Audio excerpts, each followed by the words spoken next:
Hi, welcome to the Shelley Studio and another video in building my stash. Now, this particular video, I could have swore I'd already uploaded it because this is the very first one I did. And I couldn't find it anywhere. So if it's a repeat, I'm sorry. But what I'm doing is I'm taking tissue, gift tissue from the dollar store, cutting it into more manageable sections. Now I know I did tissue with the jelly plate, same package, has a lot of tissue in it. But this time I am going to stamp onto it, and this works great for like exchanges. Like if you have stamps that other people don't have, you stamp your stamps, they stamp theirs, you trade tissue paper, so you have those stamps that you can use in your art journals or wherever. So it's a lot of fun. I have given away a few of these sheets already. But I also love to use them on textured surfaces where the stamp would not be perfectly clear, and this makes it show up a lot better. Plus the tissue almost completely disappears. Not 100%, but it's really close. So I'm just going to play some music. Oh yes, this is a stamp I made myself a long time ago. Just thought I'd stamp it a few times for the heck of it. So I'm just going to play some music, and then at the end I will show you the completed sheets.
it is kind of a tedious process, but lots of fun to use and to share, and you can do it while watching TV.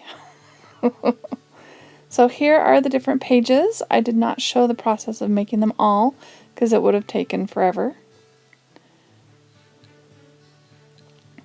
But I hope you liked this video. If you did, please hit like, feel free to share, comment, and if you'd like to see more from me, please subscribe. Thanks for watching.